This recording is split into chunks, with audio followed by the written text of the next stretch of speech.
Are you tired of getting your information from these old recycled tree corpses? Me too. That's why I'm thankful for today's sponsor, Skillshare. Skillshare is an online learning community full of brilliant, impassioned, creative people looking to help you grow where you want to grow. With classes in writing, graphics design, animation, and even business, Skillshare can help you take that hobby and polish it into maybe something a little bit more. And as somebody who works with a lot of freelance artists, I would recommend Pricing Your Work, How to Value Yourself as a Freelancer by Peggy Dean. As a bonus from Skillshare, the first 1,000 people to click the link in the description or the pinned comment below gets a free trial of their premium services. So thank you once again to Skillshare, and now on to the Talkcast Podshow. Hello, everybody, and welcome to the Talkcast Podshow, the #1 show on the internet, and your source for facial crane kicks. I'm your sensei, Lanny, and I'm joined by everyone's favorite leg sweeper, and the smart and handsome Grant San. How you doing, Grant? Aya! Doing good, sensei! Kia! There is no fear in this dojo! Strike first! Strike hard! No mercy!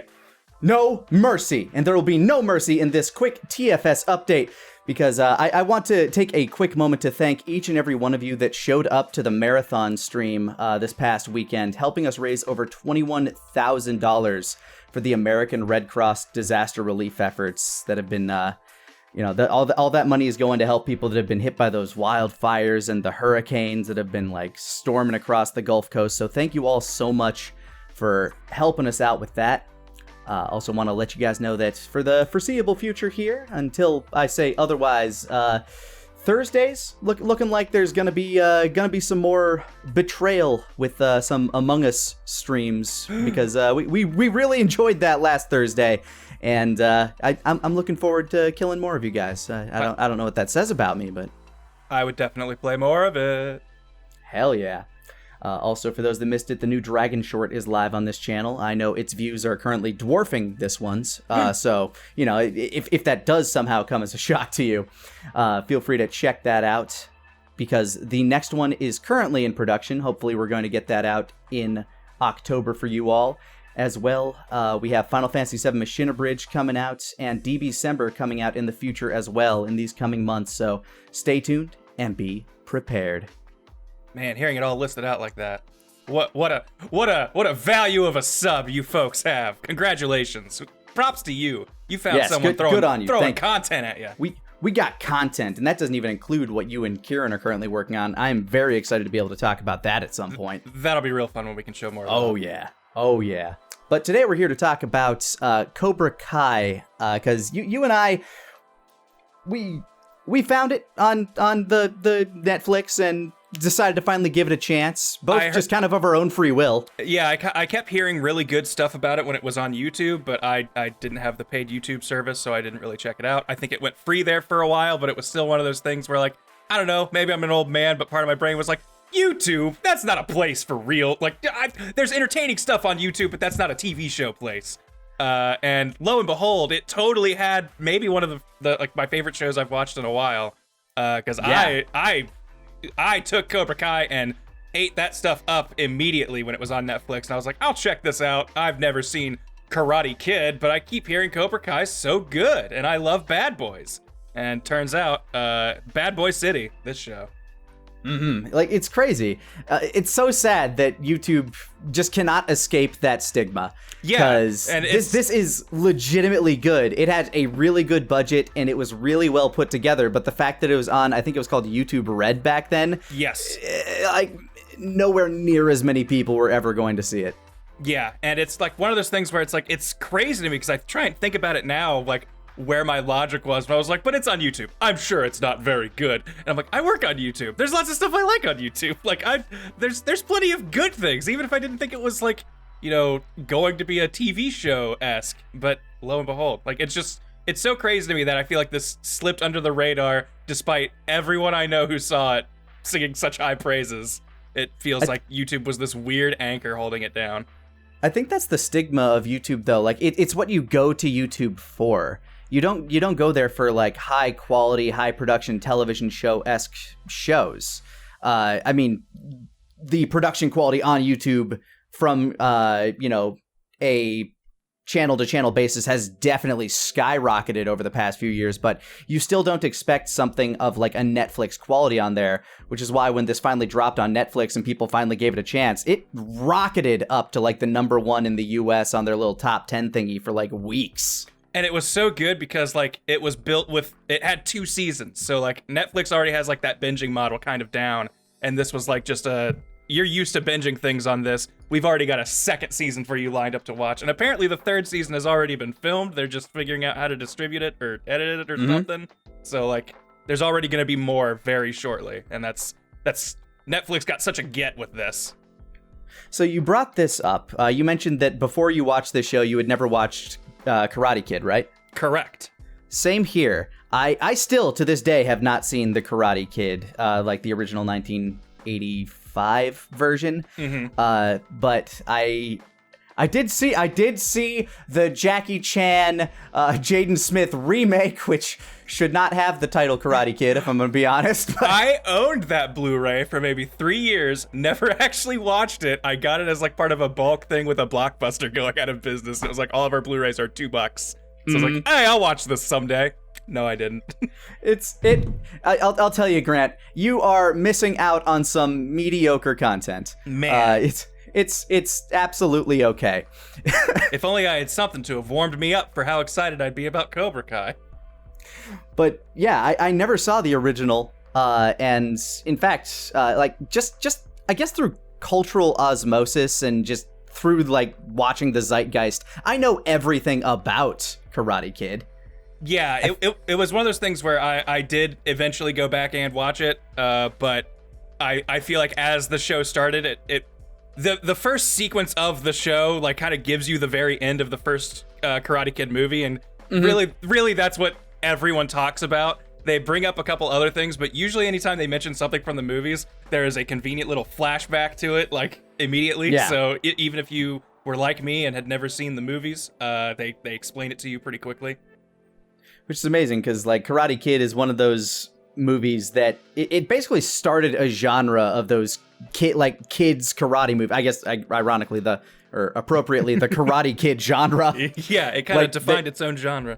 Yeah, it boomed with like Three Ninjas. Grant, I know you're a man of quality. You've seen Three Ninjas. Three Ninjas. Now, yes. Now, if there had been a Three Ninjas YouTube Red show, I probably would have gotten YouTube Red just because like that would have been some nostalgia thing for me. Like, oh, I gotta see what Rocky, Colt, and Tum Tum are up to.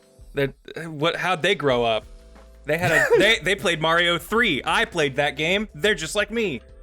Colt would absolutely be in the secret, like he'd be a CIA assassin or something like that sure, by now. He's got blood on his so hands, edgy, no question. so edgy. He struck when it was as big as a melon or whatever the Karate or Three Ninjas 2 moment was. Yeah, Three Ninjas knuckle up or something. Yes, that's right. And then there was the Hulk Hogan one where they were at the theme park and they replaced all of the kids with new kids because they got too old. I think that was the only one I didn't end up seeing. It was bad. Anyway. What a surprise. That could be an entire different Talkcast. Just going all about the Three Ninjas. But yeah, it started this whole genre. I just never picked up Karate Kid, but through the fact that it is just so culturally invasive, I've learned everything about that movie. I could probably like recite it from beginning to end without having seen a fucking frame of it outside of clips. Yeah, it's like, one of those things where I'd never seen Karate Kid, but the things I took away from it was the song You're the Best Around, Sweep the Leg, and Wax On, Wax Off. Like, those are like, everyone I feel like, even if you've never seen those movies, has heard those sequences or is aware of that somewhere. Yeah. And of course, like Pat Morita as Mr. Miyagi, amazing. Even though I've never seen the movie, I'll just go ahead and say it. It's true. Great performance. Everybody accepts it. Didn't he get like nominated for an Oscar for it, or didn't he get an Oscar for it? I can't even remember. Like there was a big deal on that one. I have no idea, honestly. Maybe. Like he won some awards for that because his performance was like boom, spot on. There's a Community episode specifically about doing a theatrical production of the Karate Kid. Yes, I do remember that. Yeah. But it's funny that you bring up Sweep the Leg. Like that's the famous part of that scene. because there is a music video called Sweep the Leg by No More Kings. It's a really good song, too. Came out, I think, in like 2010, 2011-ish, something like that. And it basically strikes itself kind of as the foundation for what this show is.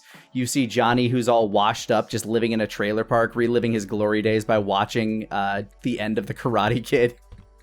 That's pretty good. Yeah, and the whole song is just about the fact that he got misled by his teacher. And I truly believe that this is where the inception of this show came from, because, I mean, 5 or 6 years later, we ended up getting it on YouTube Red, and then it came out on Netflix, and I actually gave it a chance. Yeah, there were, like, I think there have been, because I remember after watching this, diving into a couple podcasts about it and hearing different people go, like, I think this was inspired by, like, because there have been a lot of, like, apparently there have been a handful of things that were like, hey, maybe Johnny got a raw deal. We don't really get to see what he went through, kind of stuff. And man, as someone who started with Cobra Kai, so I watched Karate Kid in the machete order, where I watched Cobra Kai season 1, and then I watched Karate Kid 1, and then I watched Cobra Kai season 2, and then watched Karate Kid 2. And once season 3 comes out, I'm gonna watch season 3, and then I'll watch Karate Kid 3, which I have been told is terrible. So I'm From what I understand, it's about like a billionaire businessman who owns the karate, like the Cobra Kai franchise or something. They seem to ignore its canon entirely in the show. So I don't think it does. Actually, no, I don't think they ignore it entirely, because they mention a character from Karate Kid 3. They mention something Silver, which is the 3 villain. That's so weird, because everything else does not make sense, because according to 3's canon, Cobra Kai is owned by some big corporation, so Johnny wouldn't just be able to go out there and reopen it up without facing some weird litigation. Well, they mentioned him, because it's when, not to start getting specific, but it's when Johnny is trying to argue to get Cobra Kai into the tournament, and they mention, they're like, John Kreese, which was the sensei from 1 and 2, and then I want to say his name's like something Silver, and he's the villain of 3. And they're like, and then Cobra Kai transferred over to something Silver. And no, what do we do? And then Johnny just goes, I've never heard of this Silver guy. Anyway, like it's just like it's a very quick like, nah, don't worry about that. Didn't happen. Karate Kid 3 is non-canon except for that one part. Fuck it. It happened, but no one really cared. No one listened to this Silver guy. But it was really interesting watching Cobra Kai and seeing it from the 1980s movie bully perspective of like, no, this kid came into town. He was a complete asshole. Fuck Daniel LaRusso. Well, it's so good because like the movie really does only give you kind of a glimpse, and like it's like obviously if you watch it, it is very clear that Johnny is an aggressor and a villain. But like the fact is, he is still kind of just like, he has had a rough time. His girlfriend just left him. The first time he sees her since they fought, she is flirting with this new guy who just moved into town. So naturally he gets a little upset. Like, obviously he doesn't react the right way, but like, if you take his story, all it just went was like, yeah, me and my girlfriend, we've been together for years. We get in one fight. Daniel LaRusso moves in and makes a move on her, and now I'm miserable. Yeah, his entire life was ruined by Daniel LaRusso. He peaked his junior year of high school. He won 3 of the 4 high school karate tournaments he went to. What happened to the 4th? Don't ask him. Yeah, don't even think about asking him, because when you meet Johnny in the movie, he's just like his life. He's managing. He's pulling by doing odd jobs and stuff, but his life ain't great. He has to drive by like Daniel LaRusso's auto dealership every day, and he sees him on the television commercials. And Daniel LaRusso, who also apparently like, you know, culturally peaked in high school, is making karate his whole gimmick when it comes to selling cars. Yeah, and it's so good because like there's something about this little area of the valley, which I guess is a real place in California. I have no idea. It's real geography. But apparently there's just some magic karate spell over the people here, because this kick that he did 20 some years ago everyone is still kind of like, whoa, it's that guy. It's the dude who did the kick. Like, I feel like I grew up in a small town. We had a basketball team in my high school that we cared about, and they had done some remarkable things. I don't think 20 years later, anyone knew any of the names of the people on my basketball team. Grant, clearly you didn't grow up in this small, cozy little town, just outside of LA. So, yeah, I guess I'm not from Reseda. I don't love karate the way they do, and apparently, yeah, it's just crazy that every time they bring it up, it's just like, oh, you're Daniel LaRusso, the kick. Like everyone just knows. Can you do the pose? Do that karate chop those prices. It's like if the movie existed and everybody knows the movie. Like somebody must have made a documentary in universe about what happened or something. I mean, when they go to 80s night, I understand that, Miguel took it from Johnny, but he dresses up as Johnny from Karate Kid. He wears his exact outfit. I knew he took the jacket, but he got the whole thing. And it's just did everyone know? It's 80s night, everyone came as a celebrity. Yeah, man. It's this weird, the universe kind of almost admits they all saw the movie, but yeah.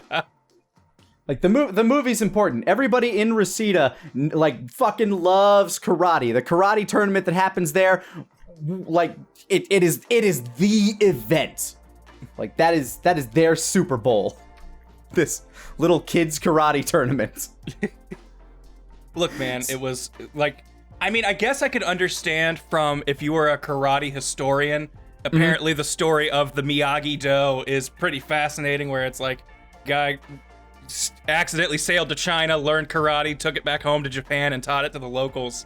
Yeah, okay, that would probably, be exciting to be and then X years later, this dojo everyone thought was gone or only in Japan, a student showed up in California and won over the 3-time champion. I guess you'd probably talk about that. Yeah, on a broken leg, no less, or injured knee. Yeah, let's not forget that someone had injured his leg earlier and it had been taken advantage of by Cobra Kai, which is lesson is no mercy, but as the show shows, maybe that lesson's a little outdated. Yeah, we get a lot of in-depth look into Johnny's character. How he was a rich kid in the movies, but his stepfather was a complete asshole. And his mom was basically just a trophy wife to this guy. Completely neglected in that front. And we get his parallel in Miguel, who is, I guess, the Daniel LaRusso parallel, so to speak, because he's also he's new in town. He's getting picked on by a bunch of kids, and he gets taught karate. But it's like the dark universe Daniel LaRusso, where he gets taught by the guy that is kind of a prick who just wants everybody to be a badass. But he has good reasons for it. Yeah, when I started watching this, it I realized that even though I kind of knew what the show was about, I reframed it in my own mind, where it's basically we gave Vegeta a dojo. Yes. Because he's not necessarily evil, but he is definitely rough around the edges, and he is look, I'm not gonna listen to your shit. You're gonna get tougher. That's the problem here. And it's what if Vegeta landed on Earth instead of Goku, and he was taught by the Crane School? Yeah, it's just you fight so that you hit hard, you can be aggressive, and you can take what you want. The idea of Cobra Kai and what it starts appealing to Miguel and slowly more of the cast is that they use this karate to kind of self-actualize and be oh, okay, I can fight for the things that are important to me. And it's a very different lesson than Johnny and his friends took from Cobra Kai back in the 80s, where it was just you're in charge, be the boss. This isn't an empowering thing. Never accept defeat. Yeah, and it becomes this weird clash of ideologies when Miguel is I don't know, this seems wrong, but I am getting results. And it's kind of this, I think it's so good because we see Miguel kind of turn from this very innocent child to oh, he's become empowered now, to oh, he's gotten too much power. And the quick transition is so good.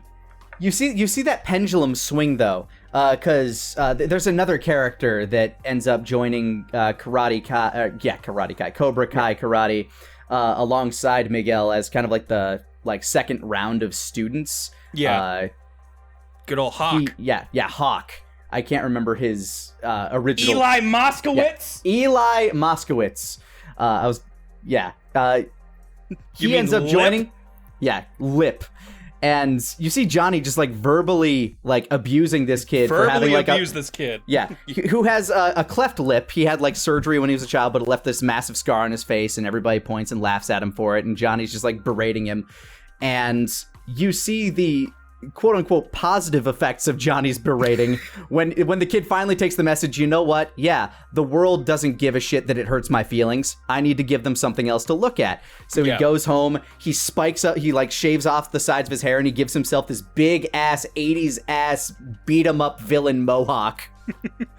It was so good because like to me it immediately like the dude with the mohawk and the scarred face is like sidekick 101 for bad guys. Like you always have like the villain who has the very distinct look and like disfigurement, and Hawk was this fun look at like, how does that character appear? Where does that character come from? Where does the silent like, I'm just a brute, I've got a mohawk and a ripped up face guy who's like almost always the sidekick for villains, like what is that origin?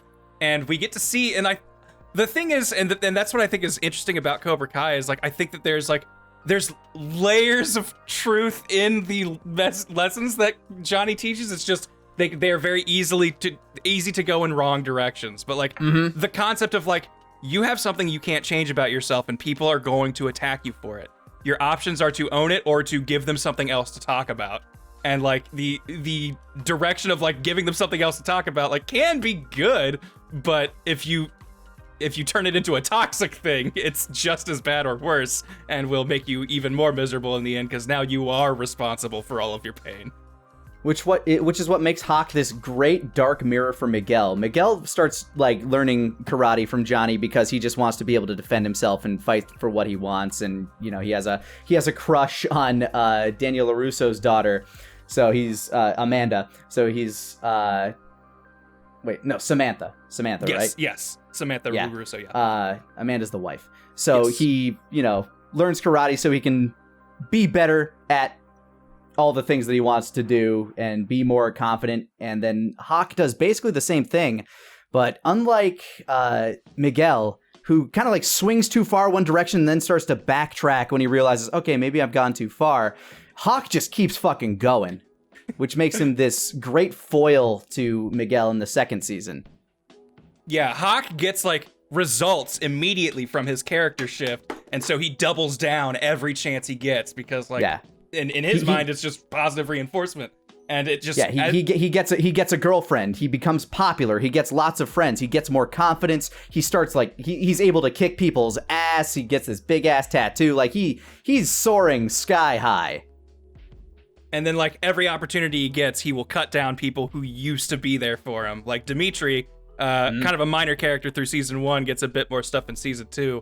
Like he's Hawk's old friend, his nerd buddy from before, and as soon as Hawk starts getting like any modicum of respect from his peers, he is immediately like, stop talking that nerd shit, don't do this around me, like to Dimitri, and like is just immediately like, my happiness is more important than our friendship, and it like just quickly like that's just the start of like all of the things that Hawk kind of brings upon himself. And it's he is probably one of my favorite parts of the show just because that was an absolutely unexpected turn for me. I figured there would be more Cobra Kai kids than just Miguel. I did not expect them to go so blatant with and here's the bad side of these lessons. And they play with that a lot more in season 2. Season 1, it's mostly played in themes because Johnny also has a estranged son who bit of a troublemaker. Like we caught him with Molly. Yeah, we catch him with Molly. His mom is absentee. In fact, I think throughout a majority of the first season, she's just gone. Like she just leaves for fucking like Cancun or something with some dude that she just met. Like she's obviously like somebody Johnny would hook up with, and like they tried to make something work, but it just was not going to.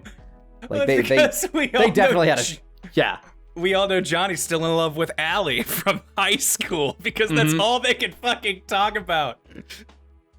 The show, I think some of the weakest parts of the show, but also ironically some of the more compelling parts of the show is the fact that it does delve deeply into melodrama.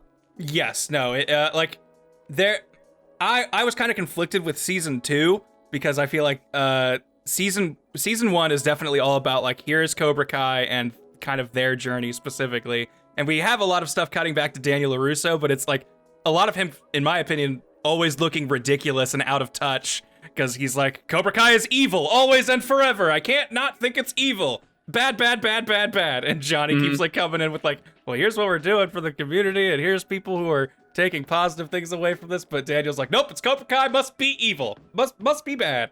And then season 2, we start like, which as someone who wasn't like super nostalgic for Karate Kid, I didn't really care for this part initially.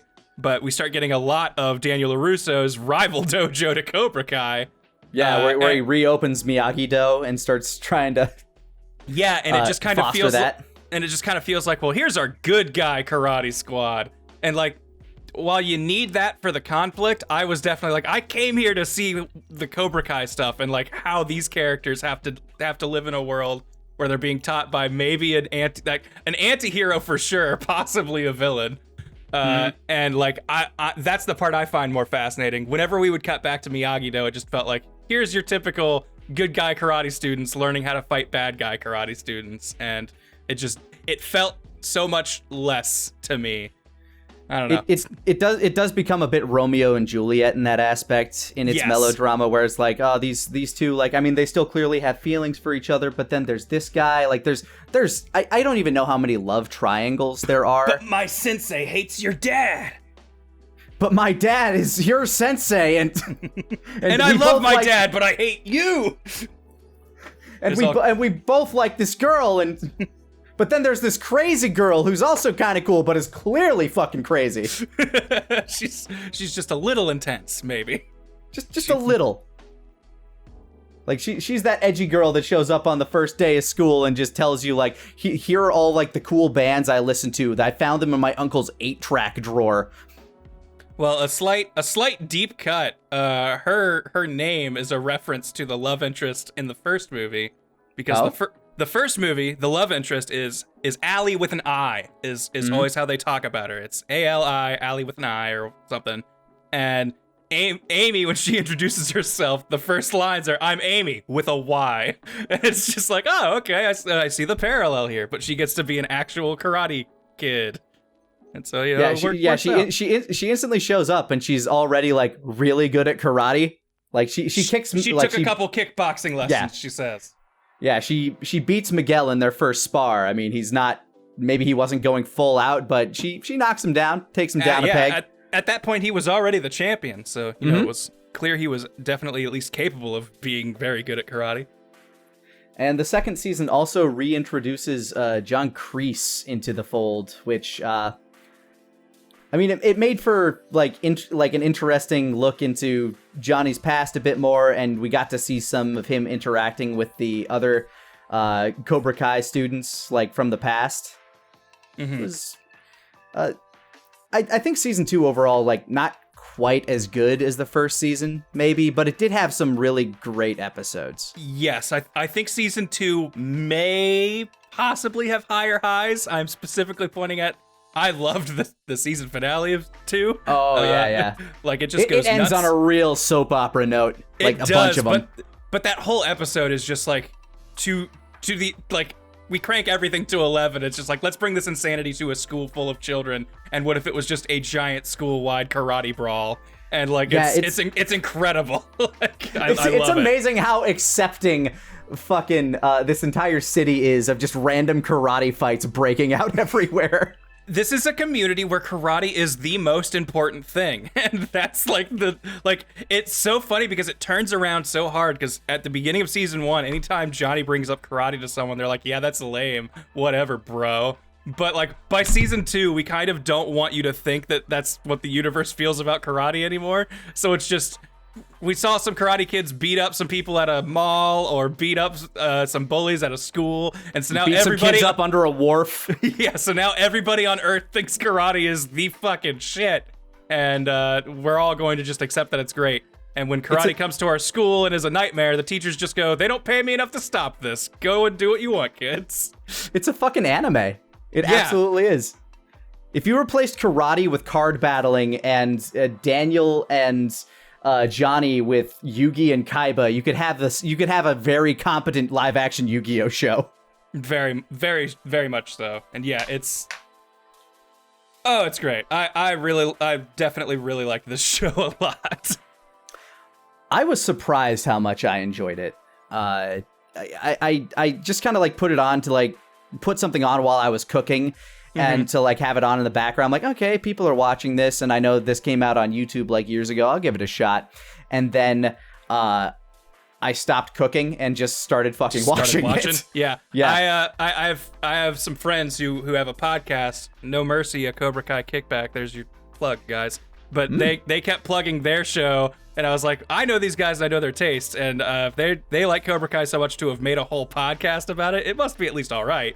And when I checked it out, I was like, okay, yeah, I really, really like this. I didn't think I would, because, like we said at the top of the show, I had seen no Karate Kid whatsoever. It was one of my many, many pop culture blind spots of just movies I feel like everyone I know, apparently other than you, has seen.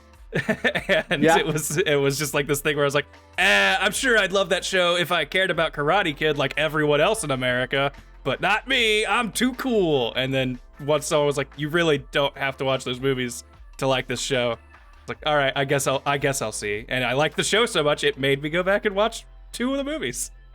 I still don't think I'm ever going to see the movie. I know pretty much everything there is to know about it, that like I feel like I'd be wasting nearly 3 hours of my time just to sit down and watch it. But if you ever watch Cobra Kai again, when Daniel talks about how they chased him off a cliff, you'll know exactly the part he's referencing. It's not a cliff, it's a big steep hill.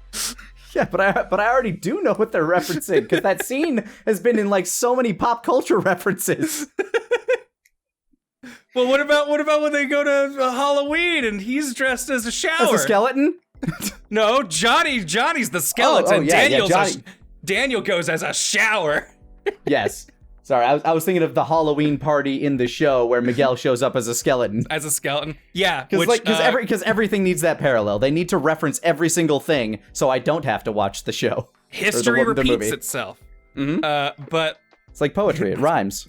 Quick note about the skeleton suit. There's a strange scene where Miguel and his buddies all go to the bathroom. They are all at the urinal. Miguel's suit does not have any sort of zipper or fly, but we see him adjust himself and walk away from a urinal in his skeleton suit. I have no idea what magic he pulled there, but he didn't dispose of his waste in any way I could think of. Well, Grant, you just destroyed the show for me, completely ruined my immersion. I'm sorry. Realism, I know, is what you come to Karate Kid and Cobra Kai for. I absolutely do, because, I need realism in that scene where these guys are talking about potentially trying to get in the pants of Danny LaRusso's daughter, and then, man, what is with those bullies, by the way? Because they're like forgotten characters. I swear to God, by season 2, they've moved to a new school. I know there's a throwaway line where the girl bully, Yasmin, who speaking of, ruined the life of Aisha, girl who joins Cobra Kai, a character that we get like 0 stuff on in season 2, and I loved her in season 1. Mm-hmm. Was such a huge bummer that they like did not give her much to do in season 2. Yeah, she's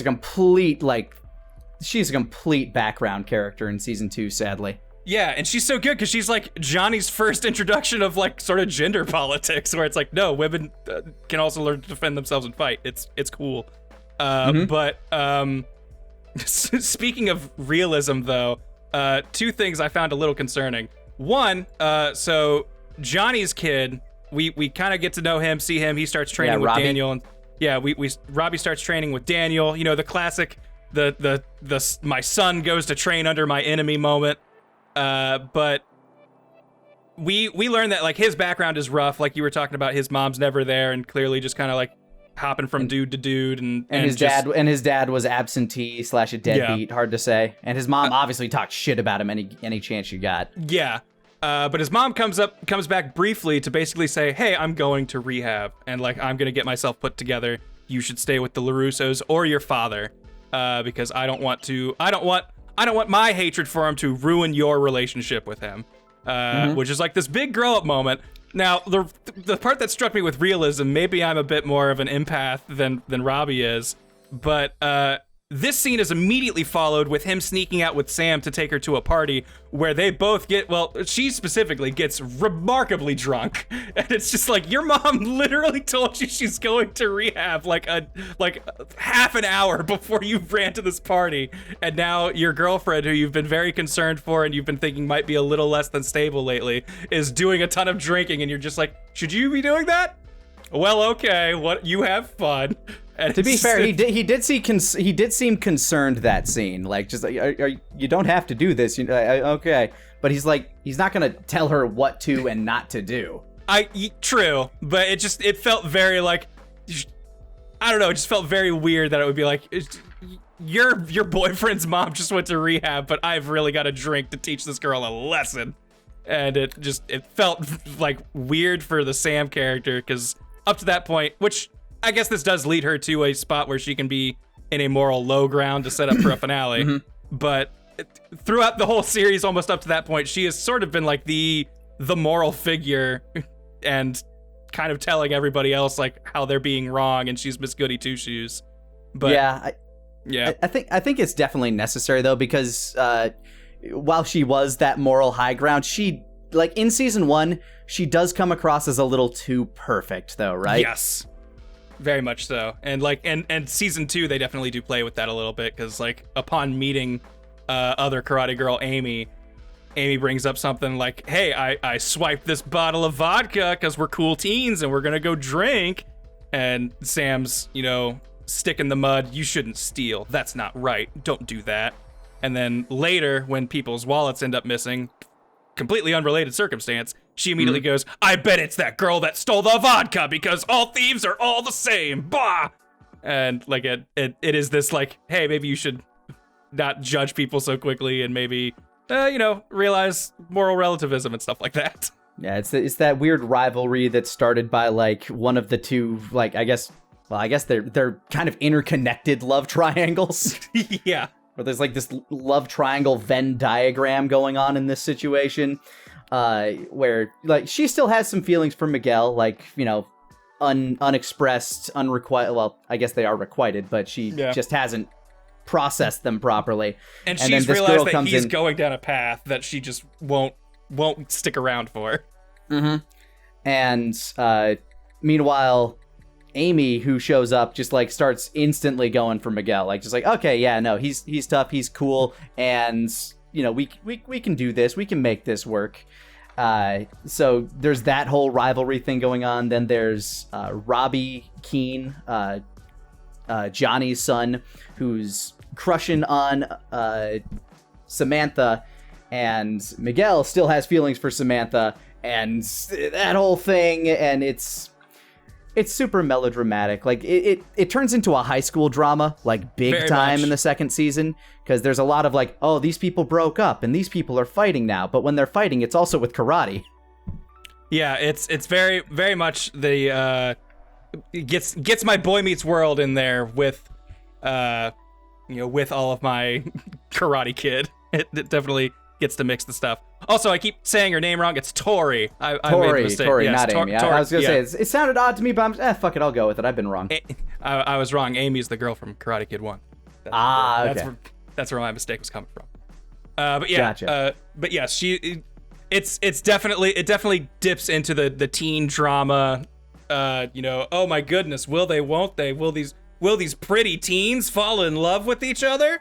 Like, which I think is good for setting up conflict and stuff, but it is definitely like the part of the show that I kind of am like, okay, yeah, sure, whatever. Like, we can do this too.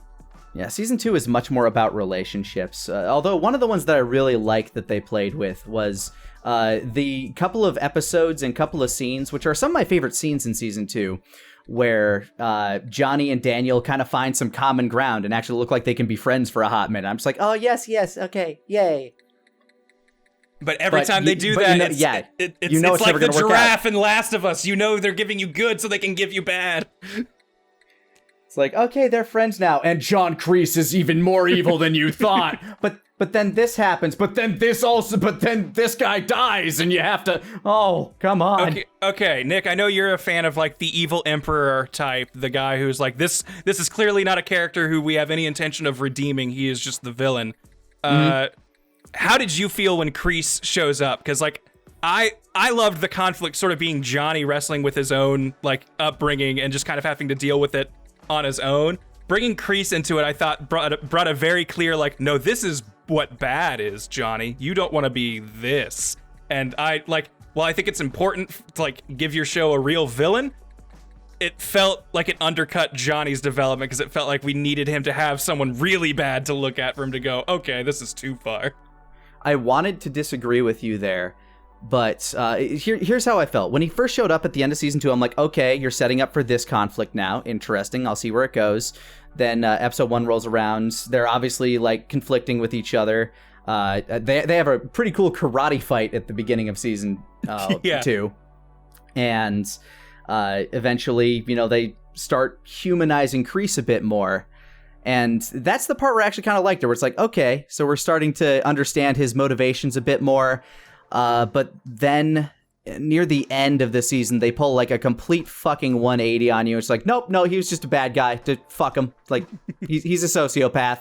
And it's clearly like, okay, evil, well, just now I'm like, but why? You just wasted a lot of like, were those episodes just padding, or I don't know. Like, I think he is a good villain for the series, and like maybe the only appropriate villain for the series, but it's also a series that I don't think needs a villain. Yeah, like that's sort of where I came from. I thought it was interesting that the villains are kind of the ghosts of the past. Like the villain of this show is Daniel and Johnny's like mutual inability to move on. Like, cause we see that is what is ruining their lives. Cause Daniel, we haven't really talked about him, but Daniel LaRusso, Karate Kid 1, 2, and 3, he is like poor kid learning how to fight and like bringing himself up. Cobra Kai, we see him now on the other end of the spectrum where he now has a successful auto dealership, has a seemingly, until this all starts going on, a strong marriage and like, you know, 2 kids. He like everything seems like it's going on. One wonderful family life, a beautiful mansion up in the hills. He is literally living the American dream. He has come from like rags to riches and is doing great. And he's a local hero on top of that. Yeah. Also, his local community loves him. He is beloved by almost everybody. The moment he sees the Cobra Kai logo, his life crumbles because 30 years ago, he had a very bad experience with their sensei and students. And it's just like, now that person's coming into his life and just going like, I'm trying to make, you know, my own living. I'm doing this for a job. And also I want to redeem myself and prove that I can be okay. Like Daniel just sees this and immediately goes, well, I can't let that Cobra Kai exist. That was where all my problems came from. And then Johnny, instead of talking to Daniel, is just like, well, Daniel's a piece of shit because he came into town and stole my girl and kicked me in the face with an illegal kick. So I can't trust him. And it's just I'm really happy that they point out that the kick is not tournament legal. Yeah, they do that a lot. And it's so good because part of me feels like the guys who made this show both love and hate Karate Kid because they want to be like, we're super nostalgic for it, but we really want to point out all the things that make you realize, man, Daniel LaRusso is kind of a bad guy. But but like this whole like the whole first season is very focused on like, you need to move on, you need to be able to like kind of forgive and live with people. And their inability to do so not only like backfires on their lives, it hurts everyone around them. And then season 2 is like, well, actually the bad guy is Kreese. And like, and I feel like that's especially by the end. Yeah, and I feel like that's way less interesting of like a conflict to have. And admittedly, it does set up, you know, if you're planning on watching, I guess do that. But like, it does set up cool stuff for season 3. Like, because that does lead to Kreese kind of doing a hostile takeover and sets Johnny on a path, like for what season 3 could be about. But it just felt like this very weird shift in what I thought was a really fascinating idea for the show. And then they kind of go, well, actually, it's just like other stuff. And it's still fun, but just I don't think as interesting by kind of a wide margin. In terms of like theming with the show kind of being like you have to confront your past and come to terms with it, and teach your failures to the future generation, it works on those themes, because I do think that the interaction with Kreese, at least throughout the middle of season 2, and especially kind of culminating in the road trip that the old Cobra Kai boys take, I think that's an important moment for Johnny. Giving him some resolution with this character, and obviously it's going into a head in season 3, so we'll see where that goes. But yeah, with the themes of like confront your past and come to peace with it, I think all of that makes sense, and maybe that is like a better way of phrasing that. Maybe that is still kind of the overarching antagonist, even if John Kreese is the visible antagonist. Yeah. He's like the culmination or puppet of those problems. Yeah, he's the embodiment of all the bad things that, came from this Cobra Kai mentality, which Johnny has been coming to terms with. Meanwhile, Daniel Russo in the first season, complete asshole. Once he sees that Johnny's just trying to make his way in life, he goes out of his way to make sure Johnny's rent goes up at the place that his Machiavellian plots that not only ruin Johnny's life, but like the lives of those also working in that strip ball. Exactly. It's insane. Daniel going like full heel turn here just to try to like set Johnny back a few steps, and it's important. What if I make an offer on his dojo that drives the rent of the place up to crazy numbers so he can't afford to work there anymore? I'm the good guy. And then in season 2, it's like, I'm going to open another dojo and I'm going to teach for free. For free! Oh, that whole segment was very good. I loved that we see his cheesy commercial and about how it's about karate. It's not about the money, so it's free, which is, really shitty because he knows Johnny's doing this for a living, but then point two, and the fact that it doesn't work too. Exactly, yeah. Point 2, the backfire is so good. What do you mean? What do you mean cultural appropriation? Yeah, they're calling me Daniel the racist. I wasn't using inappropriate music. That was Miyagi's favorite stuff. Like it was like he's that was his favorite song. And like it's so good that like backfires. The students show up and he's like, all right, well, first thing, we got a lot of fence to paint. They're like, this is just a scam to get kids to do your chores. And it's like, yeah, no, there's no way you could push the Karate Kid thing. I'm going to that snake school. Yeah, they're like, let's go to the guy who charges us but will teach us karate instead of make us do his backyard work. It does have those beautiful moments in it where it's just like, yeah, no, this is karmic balance, because Daniel's big thing is like he's all about balance, and as soon as Cobra Kai comes into town, he's immediately thrown off balance. His entire work-life ethic is thrown out the window. He starts sacrificing his business for petty vengeance. He starts neglecting his family for petty vengeance. And his son is clearly like a spoiled little shit. Like that's neither here nor there. But the Switch kid is like. I keep wondering if they're gonna do something with that kid. Like if he is like a seed planted for like when we get to Cobra Kai season 9, it'll finally be like, all right, and now my son has learned karate. You haven't seen him for 8 seasons, and this is why he's been training. That actually brings up a good question. How many legs do you think this show has? Like how far do you think it can go?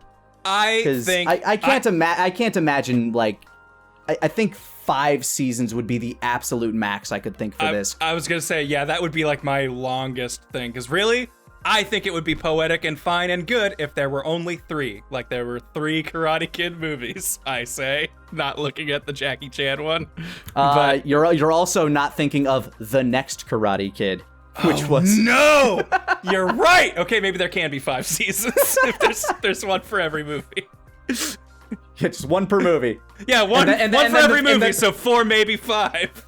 And then the 5th one is an entirely different cast, and it's set in China. Yes, perfect. That's how you do it. Oh, man.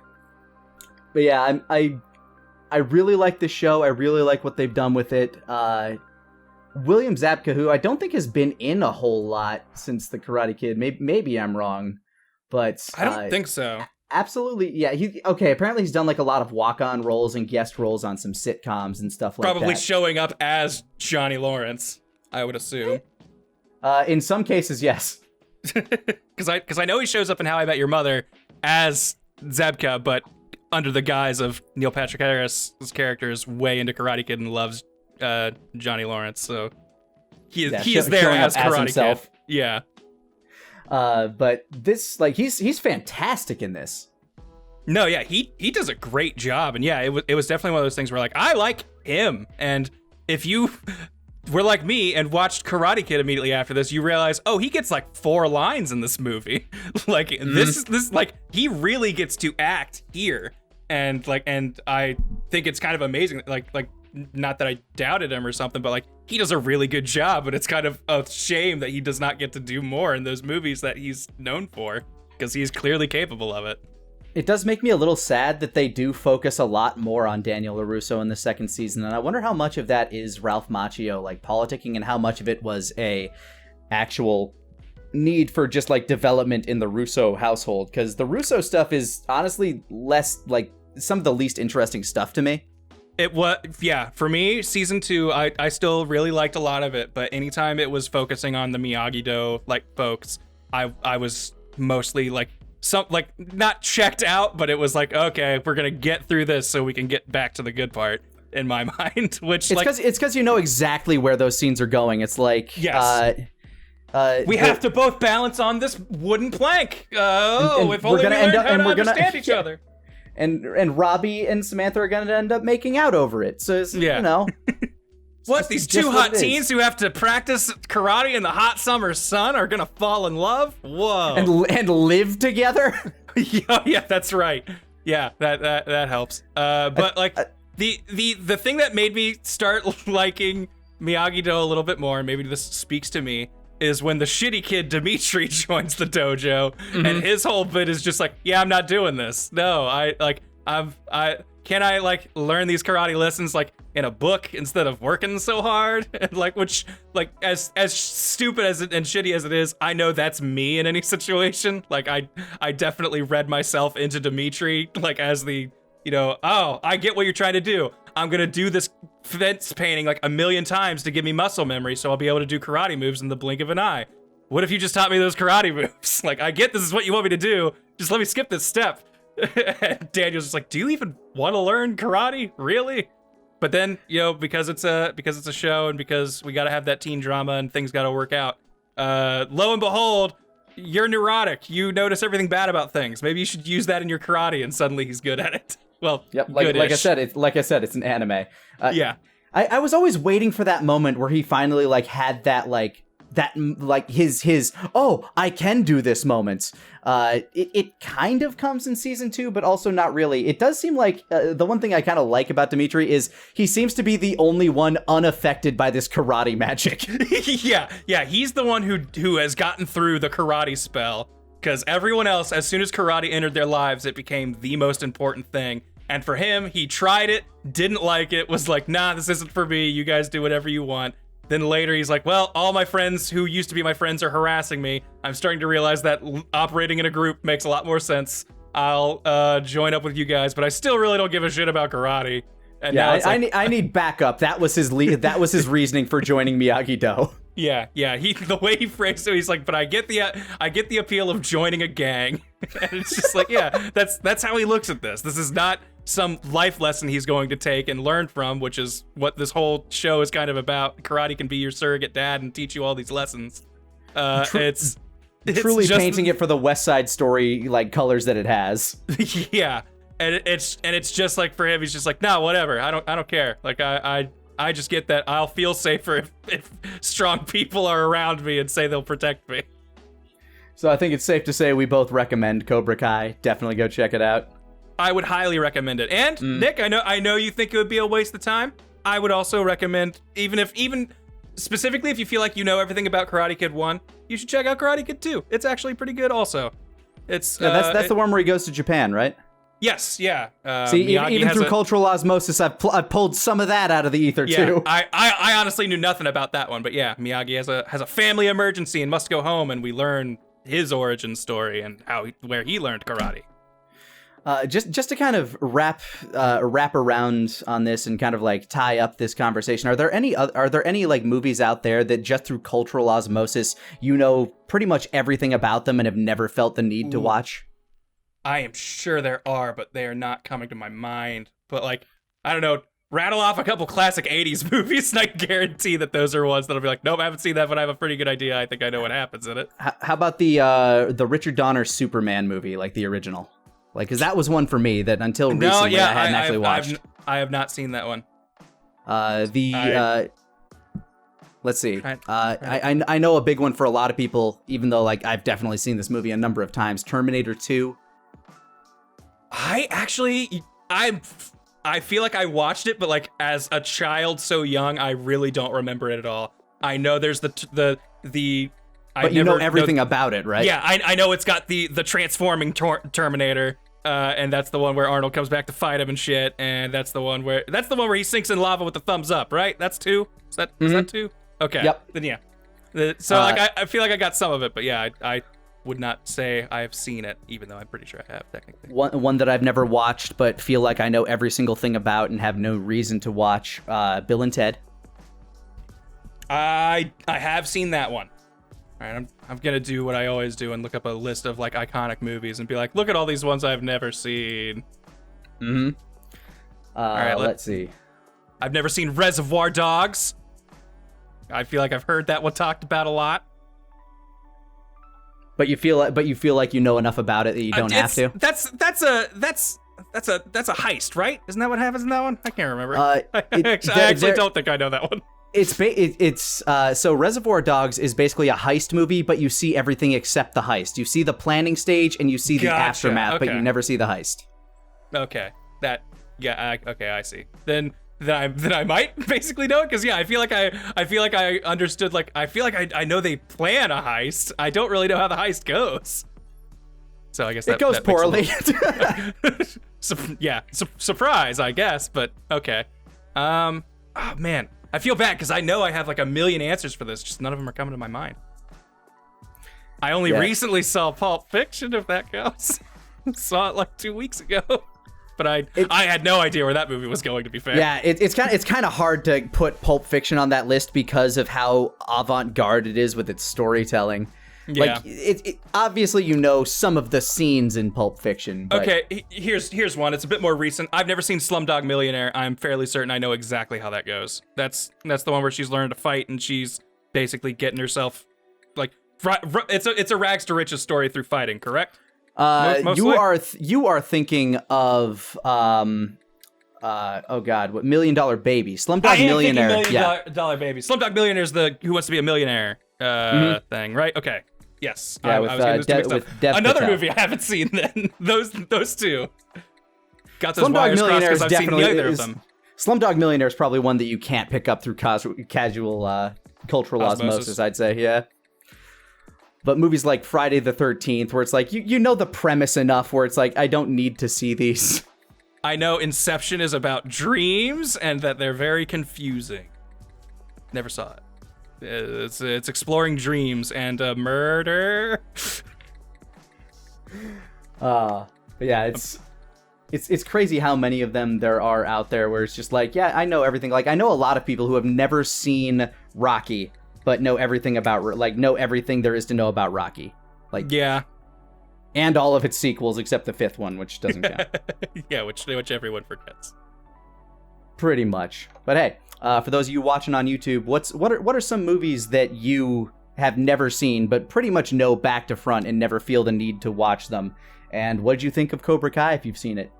Let us know. For those listening on the podcast service of your choice, we're happy to have you here. And for those in the live crowd, we will talk to you more in the post chat. Mm-hmm. So thank you all for joining us. Check out Cobra Kai, and we'll see you guys next time on the Talkcast Podshow.